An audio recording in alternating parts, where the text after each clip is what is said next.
Kan lucu ini. Si B harusnya dia jujur, dibilangnya saya mendapat dari sini. Sama. Saya mendapat dari orang ini. Berarti di sini ada namanya pengembangan cerita di si C. Paham ya? Berarti cerita si C ini ada dua versi. Jadi jangan kalian bilang kalau Hafiz itu, wah dia bisa menghafal percis, buktinya dia bisa membuat percabangan ini.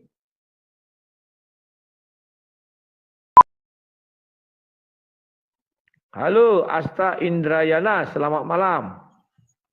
Silakan, apa Selamat yang malam. mau disampaikan? Malam, apa yang mau kita bicarakan ini? Sebelum saya menyampaikan, ya saya mau mengkritisi yang tadi surat Yasin itu ya Bang. Sebenarnya memang tafsir itu menyebutkan Simon, Yohanan sama Bulus ya. Tapi kita juga harus mengambil data-data untuk saling melengkapi sebenarnya ini itu siapa gitu loh. Yang pertama, pengutusan itu kan Nabi Isa masih hidup, sementara Paulus ketemu dengan Yesus itu Yesus sudah diangkat ke langit. Yang kedua, di Antioquia sekarang kalau Bang Rudi ke Antioquia, di sana itu ada 3 makam, yaitu makam Simon Petrus, kemudian makamnya Yohanan, sama Bulus itu tadi, Paulus. Di sana ada 3 makam. Makanya kan gini, Quraisy Shihab sendiri mengatakan bahwa terlepas dari itu siapa, yang jelas, ini pendapatnya Quraisy Shihab ya di tafsir Al-Misbah, itu terlepas dari itu siapa, jelas, ya, yang jelas ketiga orang itu mengajarkan atau menyuruh kaum Antioquia untuk menyembah kepada Tuhan yang satu. Itu pendapatnya Quraisy Shihab. Kalau Quraisy Shihab loh ya. Jadi Quraisy Shihab itu tidak mempermasalahkan nama-nama itu. Saya dulu juga pernah debat dengan siapa ya, orang Kristen. Itu saya bilang bahwa udahlah, kita tidak usah terlalu saklek bahwa ini harus ini. Yang jelas kuburannya juga ada di sana. Kalau Paulus yang dari Tarsus itu kan kuburannya di Vatikan ya, di Vatikan, di Basilika Santo Petrus kalau nggak salah, di Roma kalau yang Paulus dari Tarsus. Jadi lagi pula itu tafsir Bang, itu tafsir. Jadi tafsir itu boleh benar boleh salah. Yang pasti benar itu menurut kami adalah Al-Qur'annya itu. Tafsir mah boleh aja. Ya, kalau Al-Qur'annya itu yang benar, apa kira-kira orang-orang itu siapa ya? Nggak tahu Bang, yang jelas ada kisah bahwa Yesus itu mengutus banyak orang gitu loh. Yesus untuk mengutus banyak orang untuk mendapatkan kenabian beliau kepada masyarakat sekitarnya. Salah boleh dikatakan Al-Qur'an ini kitab nggak tahu atau kitab misteri. Karena banyak di situ kalimat-kalimat yang tidak kita ketahui tapi bisa ditafsirkan orang. Contohnya Kemenak juga mengatakan Yohanan dan Bulus. Yang satu lagi Syamun. Iya, tidak masalah. Jadi gini loh Bang, Al-Quran itu hanya menceritakan masa lalu sebagian kecil saja gitu loh. Tapi yang jelas Al-Quran itu hanya petunjuk kehidupan buat kami Muslim. Jadi kalau misalkan intinya gini loh Bang, konsepnya kalau tidak diceritakan di dalam Al-Quran berarti itu tidak begitu penting gitu loh. Artinya siapa namanya tidak begitu penting. Kita nggak kenal orangnya, nggak tahu orangnya, bukan berarti kita harus kafir, itu enggak. Gitu loh. Jadi Al-Quran itu hanya mengungkap hal-hal yang sifatnya fundamental aja. Ya, berarti Al-Quran kitab hal-hal penting gitu ya. Yang lain-lain itu nggak penting, gitu. Bukan nggak penting, maksudnya nggak fundamental. Artinya ketika kita tidak gini Bang, tingkat kepentingannya tidak sampai pada iman kita keluar gitu loh. Misalkan gini Bang, di Al-Quran kan ada kisah tentang Yesus diserupakan ya. Di Al-Quran di An-Nisa 157, Bang Rudi juga paham betul. Di ayat itu tidak ada kalimat bahwa orang yang tidak percaya tidak percaya penyerupaan penyaliban itu dianggap kafir, juga tidak gitu loh. Al-Quran hanya menegaskan bahwa yang disalib itu adalah Isa yang diserupakan, itu aja, titik. Nah bagaimana kalau ada orang yang tidak percaya Yesus diserupakan? Tidak ada keterangan bahwa dia nanti termasuk golongan kafir atau apa, tidak. Jadi, apa sih kafir ini? Aku bingung. Kafir itu artinya tertutup Bang. Jadi kafir itu sebenarnya kata yang netral aja, Bang. Kafir itu lawannya orang yang tertutup dari apa? Gini, kalau di Al-Quran kata kafir merujuk pada orang-orang yang tertutup pada kitab-kitab Tuhan. Jadi dia tertutup pada ayat-ayat Tuhan, yaitu kalau karena ini Islam ya, pada ayat-ayat Al-Quran. Jadi orang-orang yang tidak percaya pada ayat Al-Quran itu sebutannya dengan kafir. Jadi kafir itu sebenarnya bukan sebutan yang apa ya, karena di Alkitab itu ada kata kafir yang terjemahannya dari kata rokok, bukan dari kata kafir, Bang. Padahal kata kafir itu dari bahasa Arab, tapi ketika saya baca di Alkitab bahasa Arab, tidak ada kata kafir di sana. Dan kata rokok itu kan maknanya bodoh, pandir. Makanya kan akhirnya jadi makna kafir menjadi mengalami apa ya, penurunan makna gitu loh. Jadi katanya menjadi lebih buruk banget gitu loh. Padahal kata kafir maknanya adalah cover kalau dalam bahasa Inggris. Cover artinya tertutup. Tadi kamu mengatakan kafir itu artinya tertutup. Tertutup dari tidak mau menerima firman Allah. Kemudian kau katakan kalau orang tidak menerima bahwa Isa itu kalau orang menerima Isa itu disalib ya nggak masalah, bukan kafir kau bilang. Yang mana yang benar? Tuhanmu mengatakan tidak disalib. Kami mengatakan disalib, berarti kami kafir dong. Bukan. Orang yang gini, Bang, orang yang tidak misalkan ada orang yang tidak percaya tentang Yesus itu tidak diserupakan misalkan. Di Al-Qur'an tidak disebutkan dia itu keluar dari Islam atau tidak disebutkan. Makanya ketika ada di internal Islam misalkan ya, meskipun jarang sekali saya nemukan di internal Islam ada orang yang berpendapat bahwa menurut kami Yesus itu tidak diserupakan. Ya tidak apa-apa, dia tetap tidak keluar dari Islam karena di Al-Quran tidak menyebutkan orang yang percaya itu harus keluar dari Islam, tidak gitu loh. Jadi tidak karena apa? Karena itu bukan pokok ini, Bang. Makanya kan gini, Bang, kita juga harus tahu gini ya.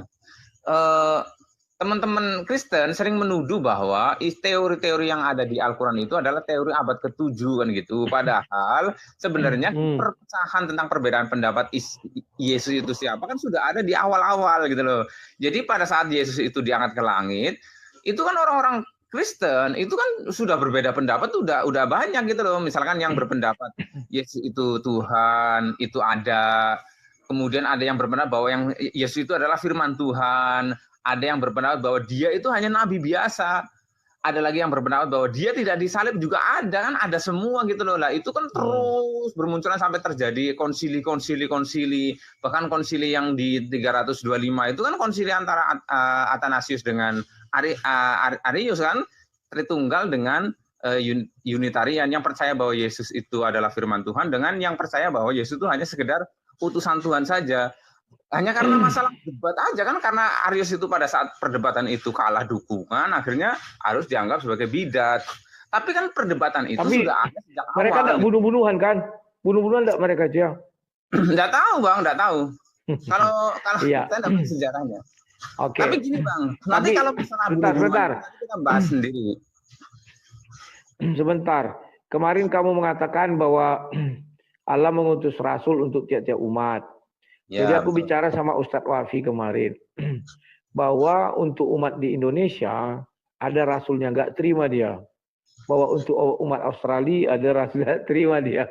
Bagaimana menurutmu itu? Aku pun jadi bingung menjelaskannya itu melihat mereka. Iya, tapi sebenarnya gini, Bang, itu kan masalah tafsir ya, masalah tafsir. Tapi beberapa ulama-ulama seperti saya sendiri gitu loh, karena Tuhan ini adalah Tuhan semesta alam, tidak mungkin dia hanya menurunkan hanya di Timur Tengah saja. Gitu loh, di mana logikanya nggak nyambung, Bang. Saya tuh nggak logik ketika Tuhan ini adalah Tuhannya semesta alam, kok dia hanya memperkenalkan dirinya di Timur Tengah saja dengan banyaknya muncul para nabi-nabi di Bani Israel, kemudian di keturunan Abraham yang lain. Itu nggak logis gitu loh. Makanya di Al-Quran ketika ada ayat-ayat tentang bahwa di setiap umat itu kami memahaminya bahwa di segala bangsa itu ada para rasul. Toh Nabi Muhammad juga mengatakan bahwa Nabi tidak cuma 25, tidak cuma ada banyak Nabi, sekitar 124.000 Nabi dan sekitar 316 rasul. Makanya teman-teman Ahmadiyah itu percaya bahwa Sri Krishna adalah rasul. Teman-teman Ahmadi, Sri Krishna dia kan bukan tokoh fiktif, Bang. Krishna itu bukan tokoh fiktif. Kalau Bang Rudi itu pergi ke Dwaraka di Gujarat, dekat Gujarat, itu ada peninggalan-peninggalan Krishna. Dan mujizat Krishna itu jauh lebih, menurut saya lebih lebih apa ya, kalau lebih luar biasa daripada Nabi Isa. Kalau Nabi Muhammad memang mujizatnya mujizat perang pemikiran, tapi Nabi Muhammad juga banyak sekali loh ya mujizatnya loh ya. Contohnya kemudian gimana?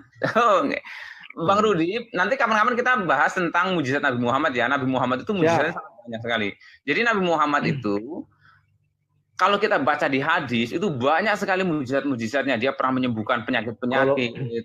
Kalau hadis apa yang nggak dibilang orang? Kitab suci lah yang difirmankan Tuhan. Gini loh Bang. Jadi gini Bang, kalau kita bicara tentang mujizat, itu kan berkaitan dengan kehidupan Nabi Muhammad. Atau Nabi Muhammad itu pernah melakukan apa saja gitu loh. Nah itu taunya dari mana? Dari hadis sama dari sirah nabawiyah gitu, dari para sahabat. Hadis dan sirah nabawiyah itu kan karangan manusia. Yang jauh-jauh diciptakan atau ditulis untuk membenarkan Al-Quran. Itu kata Pak Profesor Doktor dari Malaysia. Tidak ada di hadis, ada di Al-Quran. Jadi kata dia hadis itu melengkapi Al-Quran. Jadi Nabi Muhammad ku bilang melengkapi Allah, bingung dia. Ya mungkin begitu katanya. Iya gini loh Bang, ketika beliau itu di usianya yang bukan di usianya ya, di akhir kerasulannya dia pernah berpesan kepada para sahabat. Jadi taraktu fikum amroini, aku tinggalkan dua perkara, inta maksattum bihima lang tadilu abada. Kalau kalian itu berpegang teguh pada dua hal ini, lang tadilu abada, kalian tidak akan tersesat selama-lamanya. Yang pertama adalah kitab Allah wa sunnat rasuli. Kitab Allah yaitu Al-Qur'an dan sunnat rasuli perilaku beliau gitu. Perilaku beliau. Lah, bagaimana kita tahu perilaku beliau? Lah itu dari kesaksian-kesaksian sahabat. Jadi sahabat-sahabat itu bercerita gitu loh. Dulu Nabi Muhammad pernah begini, aku pernah melihat Nabi Muhammad begini. Lah itu yang jadi hadis itu, Bang. Lah hadis begini itu loh. Perawi kalian itu nggak urut. Masa jaraknya jauh-jauh? Bahkan ada yang sudah mati menyambung ke yang hidup. Gimana sih caranya itu? Gini loh, Bang. Perawi itu gini Bang, perawi itu dari Abu Bakar misalkan, dari Bukhari misalkan ya. Aisyah. Iya Aisyah misalkan, Aisyah meriwayatkan kepada Hisham bin Urwah misalkan. Hisham bin Urwah itu Hisham bin Urwah itu pernah melihat Aisyah gitu loh, pernah melihat Aisyah. Jadi kemudian Hisham bin Urwah menceritakan kepada generasi berikutnya yaitu tabi'in. Nah nanti tabi'in menceritakan kepada generasi berikutnya, murid-muridnya diceritakan lagi lah. Urutan itu dihafal oleh penghafal hadis gitu loh. Lah kemudian sampai pada Imam Bukhari atau imam-imam yang lain, ada Imam Malik bin Anas. Itu kemudian dicatat. Setelah dicatat udah selesai. Jadi setelah itu tidak ada periwayatan sanad lagi. Jadi makanya, Bukhari itu dapat hadis dari seseorang itu. Sebentar dulu. Saya lagi meneliti tentang perawi hadis. Saya lihat contoh hadis Bukhari ayat 3 dan Bukhari 6467. Saya itu aja perbandingannya. Ada perbedaan sekitar 3 atau 4 orang perawi. Di Bukhari 3, di Bukhari 6467 lebih banyak perawinya daripada Bukhari 3. Tetapi 3 perawi terakhir sama. Namun isi yang mereka sampaikan berbeda. Nah, pertanyaan saya, mengapa ada 3 orang berbeda itu diselipkan di situ? Kok di sini tidak ada, di sana ada? Kira-kira apa alasannya itu? Silakan. Ya, terima kasih. Jadi hadis itu kan menceritakan banyak informasi. Jadi informasi-informasi itu diceritakan dalam sudut pandang yang berbeda-beda. Diinformasikan kembali ke bawah sehingga setiap sahabat itu mendengarkan informasi yang berbeda-beda, memang dari sumbernya berbeda gitu loh Bang. Misalkan kan pernah kasus Warokoh misalkan. Warokoh itu pernah diriwayatkan dia itu menerjemahkan Alkitab itu dari bahasa Ibrani. Ada lagi di riwayat lain dia membaca Alkitab dalam bahasa Arab. itu kan benar semua Bang, memang dari sumbernya itu menceritakan dua-duanya gitu loh. Kemudian yang ke bawah itu menceritakan kembali, kebetulan yang diceritakan oleh orang-orang yang sama. Jadi satu orang murid itu diceritakan dua macam sudut pandang, dua cerita gitu loh Bang. Kemudian diceritakan kembali sehingga kalau yang terjadi begini loh. Yang di 6467 katakanlah ada 10 perawi. Yang di Bukhari 3 hanya katakanlah 7 perawi. Ada 3 perbedaannya.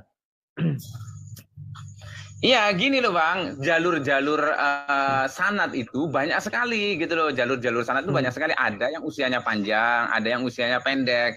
Sehingga sampai ke Bukhari itu ternyata melewati banyak jalur perawi. Ada yang cuma pendek saja, misalkan hadis apa, kemudian hanya cuma 5 orang saja sampai ke atas. Ada yang sampai 7 orang sampai ke atas. Itu kan wajar gitu loh. Itu sangat wajar sekali karena setiap kamu berarti tidak mengerti. Maksud saya begini loh. Misalnya saya perawi terakhir. Saya datang kepada si Nandar. Ya kan?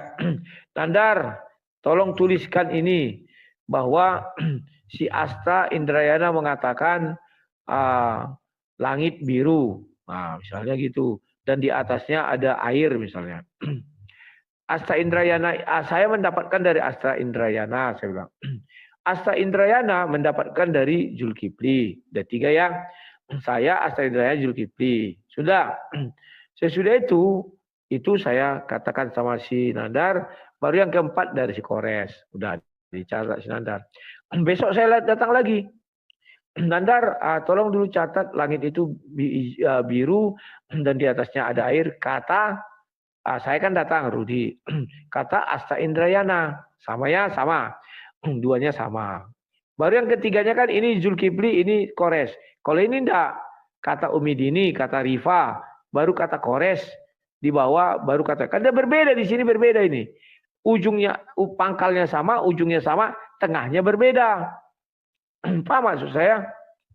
Ya paham. Tapi gini Bang Rudi, Bang Rudi jangan menganalogikan orang dengan nama-nama orang-orang yang hidupnya bareng gitu. agak beda ya. Soalnya kalau sanad itu bukan bareng. Orang itu begini loh. Iya, maksudnya yang dianalogikan kan hidup bareng-bareng kan, saya masih hidup, si bukan Bang masih Zul, hidup. kemudian katakan Indrayana 10 tahun yang lalu misalnya, atau 100 tahun yang lalu hidup. Ya. Dari mana Rudi mendapat cerita itu? Dari Astra Indrayana yang hidup 100 tahun yang lalu. Dari mana Astra Indrayana mendapat itu? Dari Zulkifli yang hidup 100 tahun lalu. Dari Zulkifli dapat itu dari si Kores 100 tahun yang lalu. Sudah. Saya bercerita kepada si Nandar. Si Nandar menuliskan. Kemudian besoknya saya datang lagi. Nandar, saya mendapat cerita begini, langit itu hijau. Tadi kan saya bilang biru, sekarang hijau. Dari mana kamu dapat? Katanya. Dari si Astra Indrayana yang hidup 100 tahun yang lalu. Astra Indrayana dari mana mendapat? Tentu saya yang menceritakan. Orang Astra sudah mati. Misalnya bagaimana? Dari mana Astra mendapat? Mic-nya matikan dulu, berdengung. Dari mana Astra Indrayana mendapat? Aku bilang, dari Uniripa. Padahal tadi langsung dari si Zulkifli. Kok tiba-tiba ada Uniripa? Ada perbedaan lagi di tengah-tengahnya itu. Nah, sebenarnya Astra Indrayana mendapat berita itu dari Uniripa atau dari Zulkifli? Nah, coba jawab. Paham maksud saya? Iya, paham. Gini Bang, saya tadi udah bilang ya bahwa jalur periwayatan hadis itu banyak sekali. Contohnya misalkan ada hadis innamal a'malu binniyat. Itu matanya sama, inti pesannya sama, tapi teksnya, narasinya agak berbeda, agak ada perbedaan. Dari Umar bin Khattab, satunya lagi dari Abu Hurairah, Imam Bukhari, Muslim, itu diriwayatkan semua itu, dengan dua narasi itu diriwayatkan semuanya dengan jalur-jalur yang ada orang yang sama juga gitu loh.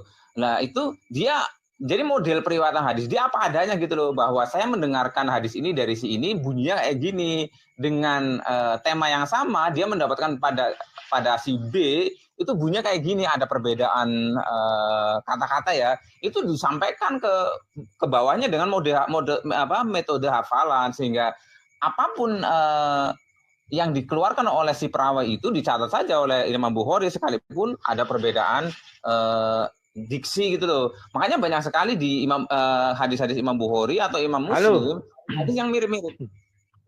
Berarti kamu belum tahu apa yang saya maksud. Begini loh, ku ambillah pena dulu ya, ku balikkan dulu kameraku. Berarti kamu belum paham yang saya maksud. Bukan begitu maksud saya. Ini nih, sebentar. Ini. Nggak nampak ya?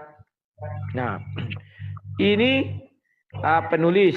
Bentar ya, ini penulis, sudah. Nah, penulis ini mendengar cerita dari si A. Sudah. Si A mendengar cerita dari si B. Si B mendengar cerita dari si C. Nah, ini. Si C mendengar dari si D. Sampai sini paham ya? A, B, C, D. Sudah. Ceritanya adalah langit biru. Langit biru. Oke, sama ya. Kemudian datang lagi dia. Ini nomor 3 misalnya. Ini nomor 64, 67. Beda nomor ya. Ceritanya sama. Isinya. 4, 67. Beda nomor ya. Ceritanya sama. Isinya. Si A, rawi-rawinya urutan sanadnya nih. Si B. Sudah sama ya. Tetapi ini bukan si C. Tetapi sudah si X. Baru dari si X ke si Y. Baru dari si Y ke si H. Barulah ke C, baru ke D. Nah, di sini hanya 4 orang perawinya. Di sini ada berapa? 1, 2, 3, 4, 5, 6, 7. Di awalnya sama. Ini juga sama. Artinya orang itu sama. Tapi di sini berbeda. Di akhirnya sama, di akhirnya sama. Paham ya? Perbedaan hanya ada di sini. Nah, kalau logika kita berbicara karena orang yang terakhir ini sama, harusnya cerita dia sama. Tapi faktanya cerita dia orang yang terakhir berbeda. Ada 2 versi. Padahal yang cerita terakhir dia. Kan cerita terakhir yang kita lihat menyampaikan ke kita. Ini kan hanya untuk membenarkan bahwa silsilah ini benar sampai ke sini. Padahal kalau kita uji keasliannya, siapa yang hidup di tahun ini? Tahun berapa antara selisihnya ke sini? Tahun berapa antara selisihnya ke sini? Kan begitu kita apakan terus menerus. Ada enggak fakta historis dan geologisnya? Mereka pernah bertemu? Atau dia ini mendengar cerita dari sini? Kan rumit dijawab. Ini hanya untuk menandakan bahwa untuk seolah-olah benar. Atau ibaratnya biar orang jangan mempersoalkan. Ini benar sanadnya. Nah, sementara ini terakhir, ini si A. Sama-sama terakhir dia. Sama-sama bercerita ke sini, tapi ceritanya beda. Tapi intinya sama. Ada langit, yang satu langitnya hijau, yang satu langitnya biru. Paham ya? Coba jelaskan kepada kami. Iya, tadi kan Bang, saya udah masuk dimaksudkan oleh Bang Rudi. Itu kan ada 2 jalur ya. Ketika di C itu dia mendapatkan D sampai ke atas. Di satu riwayat lagi C mendapatkan dari si X dan lain sebagainya. Ya itu maksudnya berarti si C itu memang mendapatkan tidak dari satu orang gitu loh Bang. Tidak dari satu orang, dari beberapa orang yang dengan narasi berbeda. Jadi penghafal hadis itu, para perawi, dia menghafal apa yang dia dapat sekalipun yang didapat beda-beda. Dia sampaikan ke bawah bahwa hadis yang saya dapatkan dari si A bunyinya begini, hadis yang diriwayatkan dari C bunyinya begini. Dia apa adanya disampaikan ke bawah. Oke. Makanya banyak sekali hadis-hadis di lihat nih. Ya. Jadi bisa saya tuliskan begini. A dapat dari si B. Yang kedua A dapat dari si B. Kan gini. Kemudian ini sama lah ya. Si A ini pertama mendapat dari si C dan dari si D. Kemudian dia mendengar lagi cerita ya dari si X, dari si Y, dari si H. Kan begini. Baru yang terakhir ini tunggu dulu, ini kan ke sini ya. Yang ini mendapat cerita dari C dan D. Nah, kan di awal sama begini kan? Paham ya? Aduh, ini tunggu dulu. Si A dapat cerita dari si B, paham? Kemudian si B mendapat cerita dari dua jalur. Satu dari si C dan si D. Kan gitu. Nah, yang di bawah si B mendapat cerita dari si X, Y, si Z, A. X dan Y ini dan H mendapat cerita dari C dan D. Paham ya? Sumbernya dari D. Ini sumber. Nah, ini sumber. Si D bercerita kepada si C. Sampai di si C membagi dua cerita.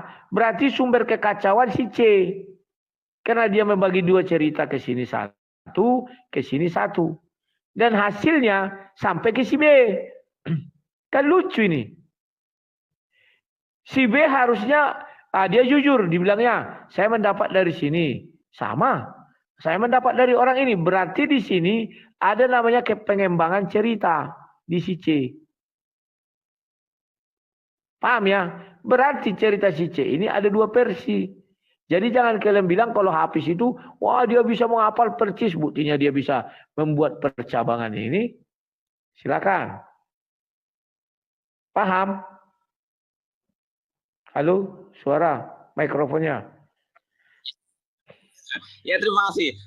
Benar banget sebenarnya ya. Sebenarnya pendapat apapun saya terima karena kalau itu ranahnya hadis. Hadis itu betul sekali Gus Baham. Coba Bang Rudi sering baca di YouTube ya, bukan baca, dengerin YouTube-nya Kiai Haji Bahaudin Nur Salim. Dia salah satu ulama yang paling dihormati di Indonesia sekarang.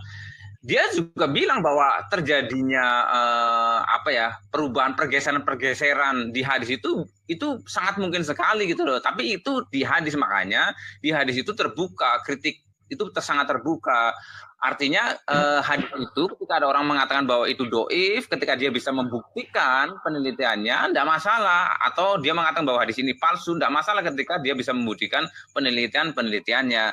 Yang tadi Bang Rudi ceritakan ada kasusnya, contohnya saja tentang hadis Hisham bin Urwa yang menceritakan tentang usia Aisyah pada saat dia dinikahi oleh Nabi Muhammad dan pada saat dia digauli oleh Nabi Muhammad. Sama-sama dari Hisham, satunya Hisham mengatakan 6 tahun, satunya lagi 7 tahun. Gitu loh. Padahal sumbernya dari Hisham bin Urwa. Makanya hadis tentang periwayatan usia Aisyah itu masih diperdebatkan terus gitu loh. Dan ulama itu terbuka sekali mencari sebenarnya yang benar yang mana. Meskipun di kalangan Sunni mengatakan bahwa ini semuanya betul sahih dari kata-kata Hisham, tapi dimungkinkan dia sudah agak pikun. Gitu loh. Karena pada saat dia menyampaikan hadis itu dia sudah tua. Jadi dia karena pikun, bukan karena dia sengaja mengatakan sesuatu hal yang tidak, karena ada kepikunan. Makanya nah, gitu Bang. Ya. Kenapa dia sudah sekali merawi kok 2 kali merawi? Yang pertama. Jadi ini yang ku buat ini udah benar ya. Ya. Si ada kasusnya kayak gitu Bang, ada kasusnya kayak gitu. Ya, si A mendapat dari si B. Si B mendapat 2 berita. Pertama langsung dari si C, yang kedua dari si X, si Y, dan si H. Si H mendapat dari si C. Jadi di si C inilah bercabang lidah. Jadi sangat mungkin kalau kalian bilang Hafiz, nanti terjadi yang namanya percabangan lidah. Kan begitu? Ini mengatakan langsung ke sini beda. Melalui sini beda. Padahal penulisnya sama di ujung ini. Sama. Ujung sumbernya di sini sama. Sumber. Nah, jadi saya hanya menyikapi sangat mungkin terjadi yang namanya kekeliruan atau pengucapan namanya yang habis-habis itu ya. Ya, terima kasih Pak. Itu aja. Apa yang mau ditambahkan lagi? Silakan. Iya, sebentar. Biar kita ndak gagal paham. Jadi kejadian-kejadian seperti itu betul sekali, banyak sekali di hadis. Makanya di hadis itu ada kualitas hadis ya. Ada yang sahih, hasan, kemudian yang dhaif. Jadi satu saja urutan-urutan hadis itu, urutan perawi itu, kemudian ada urutan perawi yang ternyata si A dengan si B itu jaraknya terlalu jauh, maka itu langsung didoifkan. Tapi tetap saja itu dimasukkan ke dalam beberapa kitab-kitab hadis, semua dengan catatan status hadis itu begini. Itu biasa itu Bang, kalau di kami itu biasa. Dan sebenarnya di Alkitab kan kayak gitu kan, ada Alkitab yang dianggap gnostik karena ceritanya ngawur-ngawur dan lain sebagainya menurut pandangan bapak-bapak gereja loh ya. Ada Injil-Injil yang apokrif, itu kan hasil ijtihad dari bapak-bapak gereja gitu loh. Sama seperti di hadis Bang, sama seperti di hadis. Makanya kami welcome saja ketika ada orang mengatakan bahwa hadis ini palsu dan dia bisa membuktikan penelitiannya bahwa si ini begini, oke. Itu kalau hadis Siap. Bang, hadis memang begitu. Oke, siap. Terima kasih Pak Indrayana ya, Anda orang yang jujur. Itu aja yang bisa saya sampaikan. Sampai jumpa ya. Ya, kapan-kapan. Oke. Saya kapan-kapan kita diskusi lagi. Besok atau kapan saya ingin diskusi, karena saya pernah dengar Bang Rudi diskusi dengan orang lain tentang boleh surga dan neraka gitu loh. Apakah orang di luar Islam harus ke neraka atau bagaimana gitu loh. Itu nanti cobalah diangkat lagi. Kapan ada waktu? Ya besok, jam-jam segini. Besok ya malam jam? Terserah, jam segini aja Bang. Halo. Jam 8 apa jam 19.30 ya? Ya boleh. 19.30 ya? Jangan dan jam 20. Terima kasih Pak. 20. Oh jam 20. Oke jam 20. Oke, terima kasih Mas Asta Indrayana. Selamat malam ya.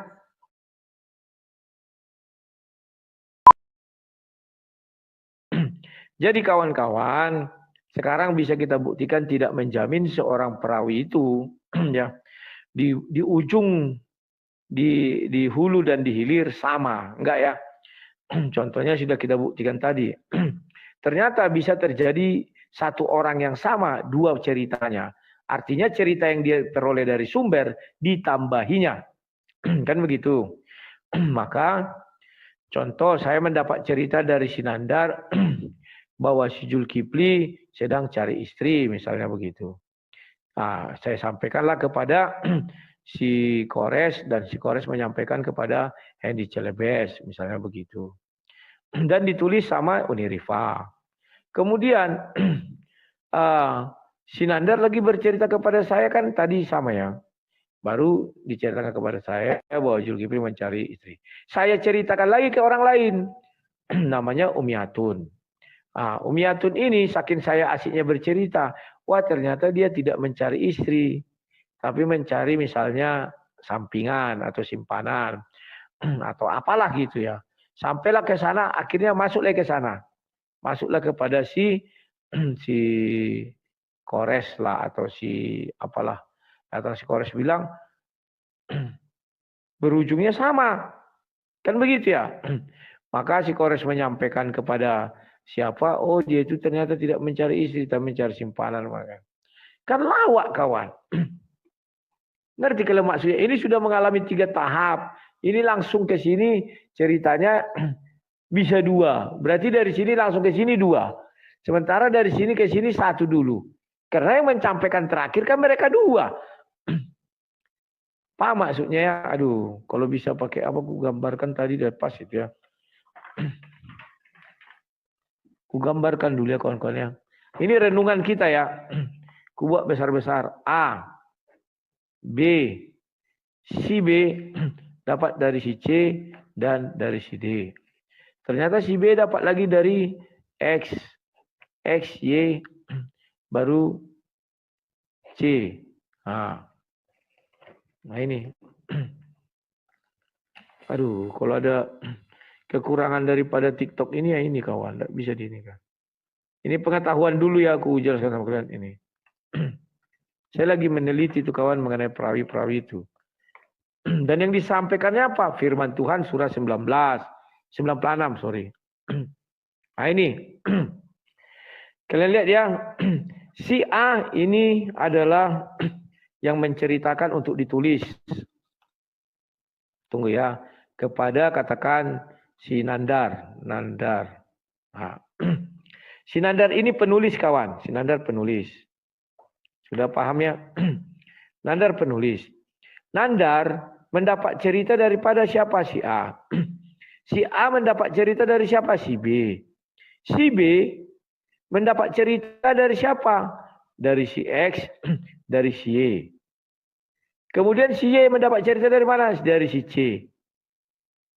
Nah, si B juga mendapat cerita dari siapa? Dari si C. Sumbernya sama dari si C. Kenapa bisa dua ceritanya? Setelah melalui orang ini. Berarti di sini kan ada kesalahan menceritakan yang dua ini. Paham ya? Jadi di sini bercabanglah lidah dari si C. Si C menceritakan kepada ini lain, kepada ini lain. Kemudian ini panjang juga cerita apa ini bercabang ini. Dari sini sampai kepada si B, bahwa langit itu hijau. Dari sini, dari si C sampai ke sini, bahwa langit itu biru. Jadi si C bercerita dua kali, langit biru dan langit hijau. Kan sudah berpanjang lidah. Nah, si C menerima dari si D bagaimana? No problemo. Ya. Oh, dia menerima dari si C dua cerita. Bahwa si D menceritakan ada langit hijau dan langit biru. Kemudian si C menceritakan langsung kepada si B, langit biru. Si C menceritakan kepada sini, langit hijau. Berarti yang bercabang lidah dari mana? Ternyata dari sumber. Dari sumber ada bercabang lidah, kawan. Paham ya? Nah, sampai di sini. Dia menerima bahwa langit adalah hijau dan biru. Diceritakan sampai sini. Si A. Si A bercerita sampai sini, Nandar. Saya dengar dari si B bahwa langit itu hijau. Si B mendengar daripada si C dan si C mendengar daripada si D. Tulisin Nandar. Besoknya datang lagi dia. Wah, ternyata Nandar, langit itu biru. Dari mana kau tahu? Dari si B. Orang sumbernya sama, dia sama-sama dari si B. Kok bisa biru? Wah, si B bercerita. Dia terima dari si X. Si X menerima dari si Y. Si Y menerima dari si C. Ah, rudut kawan, rudut. Maka itulah buktinya bahwa satu cerita bisa bercabang-cabang ke tempat lain.